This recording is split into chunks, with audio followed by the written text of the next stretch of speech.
দেখো, SBI ক্লার্কের preliminary exam হয়ে যাওয়ার পরে যেটা নেক্সট স্টেপ থাকছে সেটা হচ্ছে এসবিআই ক্লার্ক মেন্স।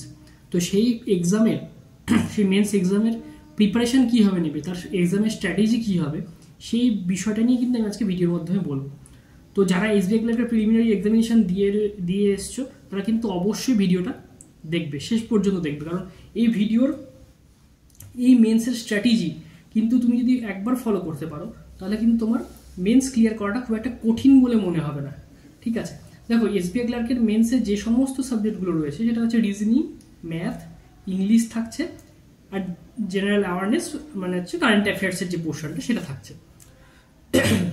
তো এই চারটে সাবজেক্টকে যদি তুমি টার্গেট করো, এই চারটে সাবজেক্টকে তোমায় টার্গেট করতে হলে তোমায় দেখতে হবে যে সাবজেক্টগুলোতে তুমি পরীক্ষা দিতে যাচ্ছ, মানে এই চারটে যে টপিক থাকছে, এই চারটে সাবজেক্ট যে থাকছে সেখানে তোমার ম্যাথস এবং রিজনিং এবং ইংলিশ এটা তোমার প্রিলিমিনারিতে কিন্তু এক্সাম দিয়ে এসছো। নতুন যে সাবজেক্টটা এখানে অ্যাড হচ্ছে সেটা হচ্ছে কারেন্ট অ্যাফেয়ার্সের পোর্শন, মানে জেনারেল অ্যাওয়ারনেসের পেপারটার কথা বলছি। দেখো এইখানে কিছু ইম্পর্টেন্ট জিনিস বলবো, সেটা হচ্ছে কারেন্ট অ্যাফেয়ার্সের পোর্শন। কারেন্ট অ্যাফেয়ার্স তোমাকে লাস্ট 5 থেকে 6 মাস কিন্তু মানে কভার করতেই হবে ডিটেল যারা পড়ে আসছো তো দিন ধরে 6 মাসের কারেন্ট অ্যাফেয়ার্স তাদের জন্য কিন্তু খুব ইম্পর্টেন্ট। অর্থাৎ মার্চ ধরো, ফেব্রুয়ারি ধরো, জানুয়ারি, 2024-এর ডিসেম্বর, নভেম্বর, অক্টোবর, মানে এই লাস্ট অক্টোবর থেকে 2024-এর অক্টোবর থেকে কিন্তু এই সমস্ত কারেন্ট অ্যাফেয়ার্সগুলো ইম্পর্টেন্ট হচ্ছে। তো তুমি এই অল্প সময়ের মধ্যে মোটামুটি ধরো একটা এক্সপেক্টেড ডেট কি হতে পারে সেটা নিয়ে আমরা চর্চা চারিদিকেই হচ্ছে, আমি নতুন করে সেটার উপরে ভিডিও কিন্তু বানাইনি। ঠিক আছে, সেটা নিয়ে চর্চা হচ্ছেই। তো সেটাকে টার্গেট রেখে যদি তুমি এগিয়ে যাও তাহলে তোমার হাতে আর কিন্তু অল্প কিছুদিন সময় রয়েছে। তো সেই সময়ের মধ্যে তোমাকে যদি এই লাস্ট 6 মাসের কারেন্ট অ্যাফেয়ার্স রিভিশন করতে হয় তাহলে কি করতে হবে, তাহলে মানে মোটামুটি প্রতি দুদিনে তোমায় কিন্তু একটা করে মাস কমপ্লিট করতে হবে। মানে বুঝতে পারছো কতটা ডিফিকাল্ট। মানে যদি তুমি তোমার ঠিকঠাকভাবে পড়া না থাকে তাহলে কিন্তু কারেন্ট অ্যাফেয়ার্সটা নতুন করে কভার করাটা কিন্তু খুব সমস্যার হয়ে যাবে। যে কথাটা আমি প্রতিটা এক্সামের সময় বারবার করে বলি যে তোমরা কারেন্ট অ্যাফেয়ার্সটা একদম প্রথম থেকে ডেইলি বেসিসে পড়া শুরু করো, নাহলে কিন্তু কোনো মেন্স এক্সাম ক্লিয়ার করতে পারবে না। ঠিক আছে, কারণ মেন্স লেভেলের যে সমস্ত কোশ্চেন থাকে সেখানে রিজনিং, কোয়ান্ট, ইংলিশ এই বিষয়গুলোতে এত মানে প্রিলিমিনারির মতো এক্সপেক্ট করা যায় না। সেক্ষেত্রে কিন্তু একটা কারেন্ট অ্যাফেয়ার্স হচ্ছে এমন একটা জায়গা যেখানে তুমি যদি ঠিকঠাকভাবে পড়তে পারো, তোমার যদি নলেজ থাকে তাহলে তুমি কিন্তু স্কোর করতে পারবে। এই বিষয়টা তোমাকে কিন্তু বুঝতে হবে। আমি খুব সহজ কথা বললাম, খুব ভালো কথা বললাম যে তোমার না পড়লেও হয়ে যাবে, শুধু এমসিকিউস পড়ো হয়ে যাবে, ক্লিয়ার করে দেবে, এটা কিন্তু সম্ভব নয়। কেউ পারেনি, কেউ পারবেও না। ঠিক আছে, এসবিআই ক্লার্কের মেন্স যথেষ্ট পরিমাণে কিন্তু আর অন্যান্য ক্লারিক্যাল এক্সামের মতো কিন্তু অতটা সহজ হয় না। ঠিক আছে, তো এই বিষয়টা মাথায় রেখে তোমার যদি কারেন্ট অ্যাফেয়ার্স পড়া থাকে তাহলে প্রতি দুদিনে তোমার কিন্তু একটা করে মাস কমপ্লিট করতে হবে। ঠিক আছে, তাহলে 6 মাস যদি কমপ্লিট করতে হয় তাহলে 12 দিন লাগবে তোমার।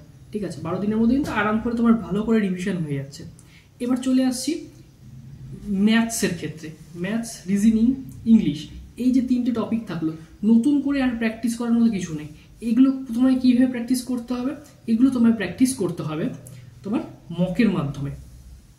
তোমাকে মেন্সের মক কিন্তু এখন দিতে হবে 2 ঘন্টা 40 মিনিট বা যে টাইমটা তোমার কিন্তু লাগবে সেই টাইমের মধ্যে কিন্তু তোমার একটা মক দিতেই হবে।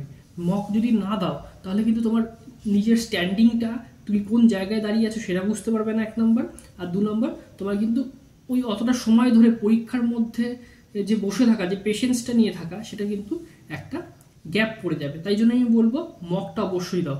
একদিনে একটা করে মক যদি দিতে না পারো তাহলে 2 দিনে একটা মক দাও। ঠিক আছে, বা একদিন মক দিলে তারপরের দিন গ্যাপ দাও, তারপরের দিন আবার মক দাও, মানে অল্টারনেটিভ ডেজে একটা করে মক দিতে হবে।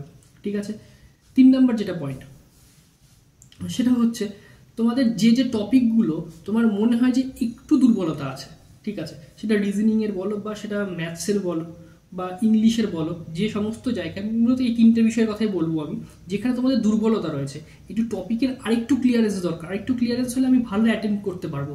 ঠিক আছে, সেই টপিকগুলোকে একটু রিভিশন করে নাও, সেই টপিকগুলো একটু দেখে নাও। 4 নম্বর যেটা বলবো সব থেকে গুরুত্বপূর্ণ, দেখো রিজনিংয়ের ক্ষেত্রে কিছু টপিক থাকে, যেমন ধরো কোডিং ডিকোডিং, ঠিক আছে। 2 নম্বর হচ্ছে তোমার ইনপুট আউটপুট, ঠিক আছে। এই সমস্ত জিনিস বা ব্লাড রিলেশন কিছু, ঠিক আছে, এই সমস্ত জিনিসের একটা করে না প্যাটার্ন থাকে, মানে প্যাটার্ন ফলো করে। ধরো ইনপুট আউটপুট তো অনেক রকম হতে পারে, কিন্তু কিছু প্যাটার্নের থাকে যেগুলো কিন্তু তোমাকে এই ইনপুট আউটপুটের প্যাটার্নগুলোকে তোমায় একটু দেখে নিতে হবে, রিভাইজ করে নিতে হবে। কেন বলছি? কারণ তুমি যত এই প্যাটার্নগুলোকে একটু রিভাইজ করে নেবে, তখন কিন্তু তোমার পরীক্ষার হলে যদি তোমার ইনপুট আউটপুট আসে, তুমি কিন্তু খুব সহজেই করতে পারবে। মানে মেশিন ইনপুট আউটপুটের কথা বলছি আমি, সেটা কিন্তু খুব সহজেই করতে পারবে। সেমভাবে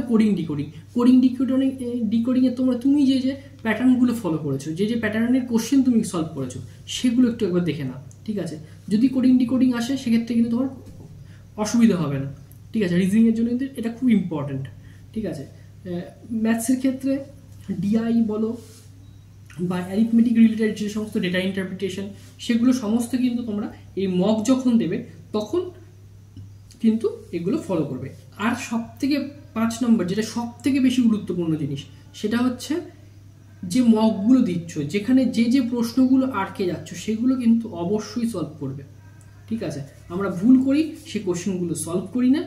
হয়তো দেখলাম মকে খুব কম নাম্বার এলো, রেখে দিলাম, ওই মকটা নিয়ে আর বসলামই না, যেটা কিন্তু সব থেকে বড় ভুল হয়। তাই জন্য বলবো, মকে তুমি যেরকমই স্কোর করো না কেন, মকটা অ্যানালিসিস করাটা কিন্তু খুব জরুরি। এই 5টা টপিক, এই 5টা পয়েন্ট যদি তুমি মাথায় রেখে ফলো করে যেতে পারো না এই নেক্সট কটা দিনের জন্য, তাহলে কিন্তু তোমার ভালো একটা স্কোর করতে পারবে, তোমার কিন্তু মেন্সটা ক্লিয়ার হবে। তো যাই হোক, ভিডিওটা এই পর্যন্তই থাকছে। যারা চ্যানেলে নতুন, তারা অবশ্যই চ্যানেলটিকে সাবস্ক্রাইব করে দিও, আর ভিডিও ভালো লাগলে অবশ্যই একটা লাইক করো, আর কমেন্টের মাধ্যমে জানাও যে তোমাদের এসবিআই ক্লার্কের প্রিলিমিনারিতে কীরকম অ্যাটেম্প্ট করেছিলে, এবং তোমাদের মেন্সের তোমরা কোন কোন স্টেট থেকে অ্যাপ্লাই করেছিলে, সেটা কিন্তু অবশ্যই তোমরা ভিডিওর মাধ্যমে জানাবে। তো দেখা হচ্ছে নেক্সট ভিডিওতে।